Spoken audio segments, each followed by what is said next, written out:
Bonjour, comment allez-vous? Hello, ben oui, c'est encore Emmanuel, l'infirmière libérale, dans cette profession depuis une dizaine d'années. Alors, toujours là pour vous donner quelques petits conseils.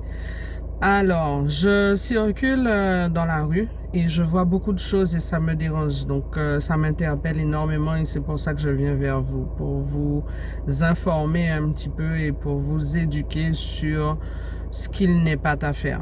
Alors, comme je vous avais déjà expliqué dans un premier tuto, comment mettre le masque et comment l'enlever. Donc, bien sûr, après avoir fait sa désinfection, on met son masque, on tient les lanières derrière, on ouvre sur le menton et on pince la petite barrette sur le nez.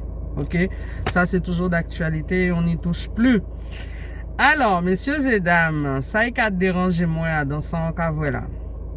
Je vois des gens porter le masque sous le nez. D'accord? Ça ne sert à rien. Dites-vous que le Covid, il rentre par les naseaux. Il ne rentre pas tout à nez azote. Hein? Donc, quand vous le mettez comme ça, vous arrivez quand même à récupérer des microbes dans... Voilà. OK? Et puis, il y a aussi un truc. Vous le portez ainsi. Tout ce qui va se poser sur le masque devant, sur votre visage, en fait, il est direct sur le nez. Donc, c'est pas bon de le porter comme ça. OK? Ensuite, je le vois sous le menton. Parce qu'on en a un petit peu marre, on a chaud, on étouffe là-dessus, on le met sous le menton pour respirer. Mais quand vous avez fait ça, tout ce qui est sur le masque, finalement, vous l'enveloppez partout sur votre visage. D'accord? Encore mieux, je vois souvent à la télé des personnes qui sont interviewées, elles sont un petit peu fatiguées de porter le masque et pour pouvoir parler, elles mettent le masque ainsi. Ce qui se passe en fait, c'est que vous récupérez, si virus il y a toujours, hein, parce que c'est pas tout le temps obligé qu'il y en ait, mais s'il y en a dans les parages, ce qui se passe c'est que vous en prenez plein à l'intérieur du masque.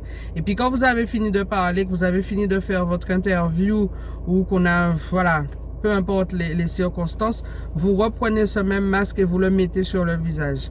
Vous imaginez un peu, après qu'il ait fini de tout réceptionner, vous le prenez, vous le fermez et vous l'enfermez bien sur le nez et sur la bouche. D'accord?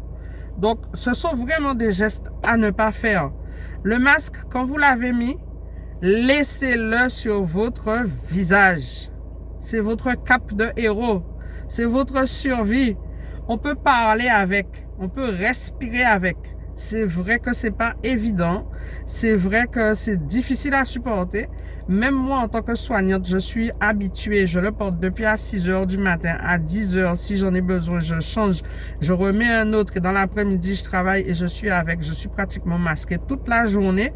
Je vous assure que par la chaleur qu'il fait, c'est pas tout le temps évident.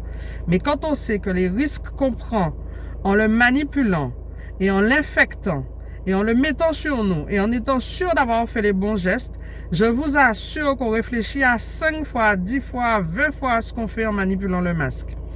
Remarquez bien, le Covid n'épargne personne.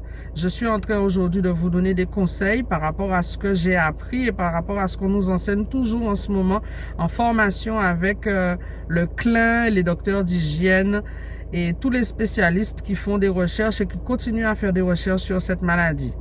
Mais remarquez bien, des médecins sont morts, des infirmiers sont morts, des aides-soignants sont morts. Donc ça veut dire que même nous qui avons la connaissance et qui avons l'habitude de manipuler ce matériel, nous faisons aussi des erreurs qui peuvent nous conduire à la mort. Donc faites bien attention quand vous utilisez le masque chirurgical, même le masque en tissu, ou peu importe le foulard que vous allez mettre devant votre visage, faites bien attention à comment vous le manipulez. Les fourrés dans les figues, ou pas qu'à manier encore. Ou qu'à manier une seule fois, c'est rien qui pour type, ok? Manibri, un C4.